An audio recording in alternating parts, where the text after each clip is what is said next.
Hi, my name is Rita Chen Sihua. I'm a freshman. My student number is 11, and the topic for today is what reality are you creating for yourself? Delivered by Isaac Lidsky. When Dorothy was a little girl, she was fascinated by her goldfish. Her father explained to her that fish swim by quickly wagging their tails to propel themselves through the water. Without hesitation, little Dorothy responded, "Yes, Daddy," and fish swim backwards by wagging their heads. Laughter. In her mind, it was a fact as true as any other. Fish swim backwards by wagging their heads. She believed it. Our lives are full of fish swimming backwards. We make assumptions and faulty leaps of logic. We harbor bias. We know that we're right and they are wrong. We fear the worst. We strive for attainable perfection. We tell ourselves what we can do and cannot do. In our minds, fish swim by in reverse, frantically wagging their heads, and we don't even notice them. I'm going to tell you 5 facts about myself. One fact is not true. 1. I graduated from Harvard at 19 with an honors degree in mathematics. 2. I currently run a construction company in Orlando. 3. I starred on a television sitcom. 4. I lost my sight to a rare genetic eye disease. 5. I served as a law clerk to 2 U.S. Supreme Court justices. Which fact is not true? Actually, they're all true. Yeah, they're all true. Applause.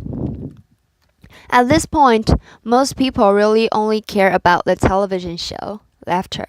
I know this from experience. Okay, so the show was NBC's Saved by the Bell, the new class, and I played Weasel Wiesel, who was the sort of dorky, nerdy character on the show, which made it a very major acting challenge for me as a 13-year-old boy. Laughter. Now, did you struggle with number 4, my blindness? Why is that? We make assumptions about so-called disabilities. As a blind man, I confront others' incorrect assumptions about my abilities every day. My point today is not about my blindness, however. It's about my vision. Going blind taught me to live my life eyes wide open. It taught me to spot those backwards swimming fish that our minds create. Going blind casts them into focus. What does it feel like to see? It's immediate and passive. You open your eyes and there's the world. Seeing is believing, sight is truth, right? Well, that's what I thought. Then, from age 12 to 25, my retinas progressively deteriorated. My sight became an increasingly bizarre carnival full house hall of mirrors and illusions. The salesperson I was relieved to spot in a store was really a mannequin. Reaching down to wash my hands, I suddenly saw it was a urinal I was touching, not a sink, when my fingers felt its true shape. A friend described the photograph in my hand, and only then I could see the image depicted. Objects appeared, morphed, and disappeared in my reality. It was difficult and exhausting to see. I pieced together fragmented, transitory images, consciously analyzed the clues, searched for some logic in my crumbling kaleidoscope, until I saw nothing at all. I learned that what we see is not universal truth. It is not objective reality. What we see is a unique, personal, virtual reality that is masterfully constructed by our brain. Let me explain with a bit of amateur neuroscience. Your visual cortex takes up about 30% of your brain. That's compared to approximately 80% for touch and to 3% for hearing. Every second, your eyes can send your visual cortex as many as 2 billion pieces of information. The rest of your body can send your brain only an additional billion. So sight is 1/3 of your brain by volume and can claim claim about two-thirds of your brain's processing resources. It's no surprise that the illusion of sight is so compelling, but make no mistake about it, sight is an illusion. Here's where it gets interesting.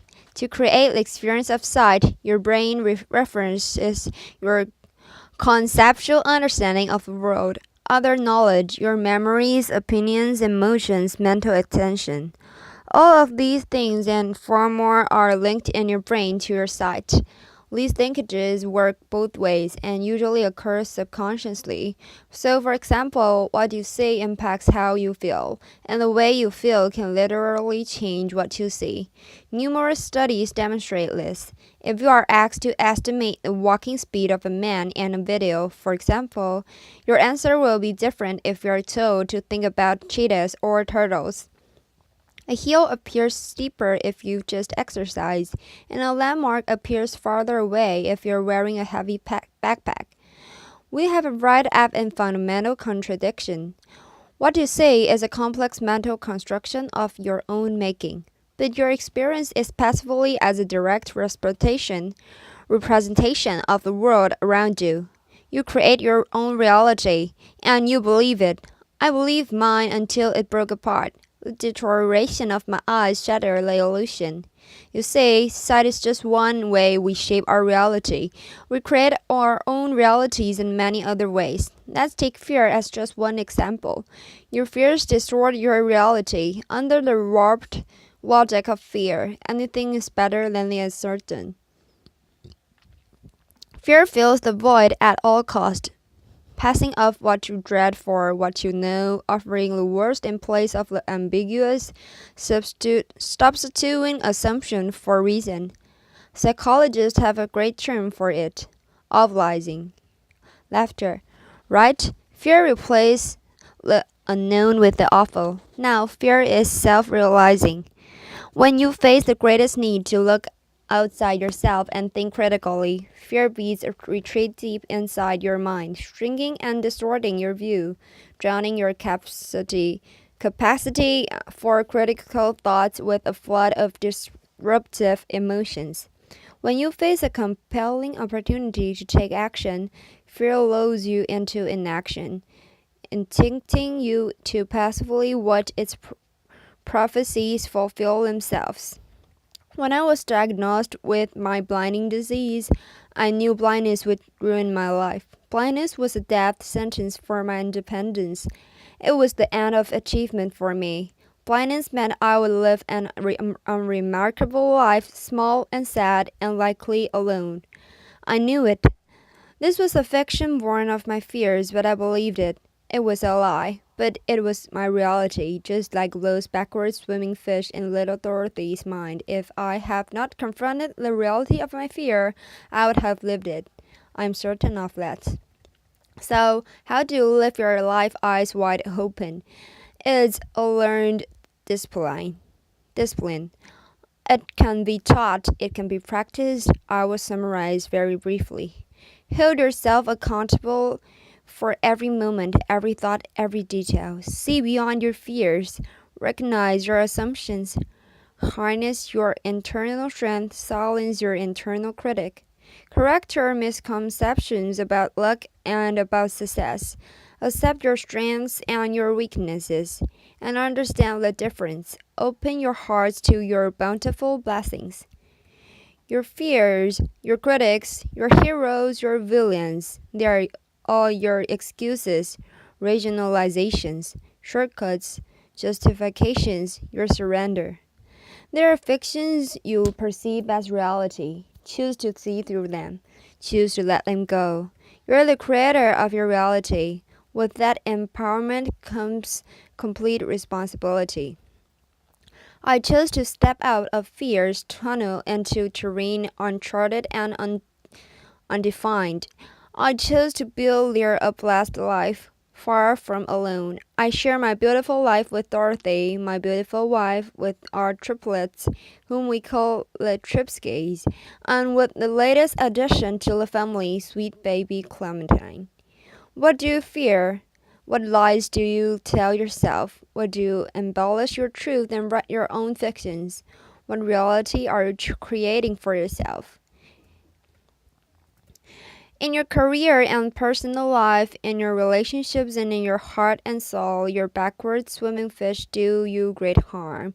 They exact a toll and missed opportunities and unrealized potential, and they engendered insecurity and destruct where you seek fulfillment and connection. I urge you to search them out. Helen Keller said that the only thing worse than being blind is having sight but no vision. For me, going blind was a profound blessing because blindness gave me vision. I hope you can see what I see. Thank you. Applause. Bruno Gusani. Isaac, before you leave the stage, just a question.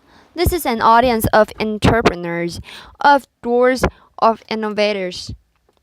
You're CEO of a company down in Florida, and many are probably wondering how is it to be a blind CEO? What kind of specific challenges do you have, and how do you overcome them? Isaac Lidsky. Well, the biggest challenge became a blessing. I don't get visual feedback from people. Laughter. VG. What's that noise there? IL. Yeah, so for example, in my leadership team meetings, I don't see facial expressions or gestures.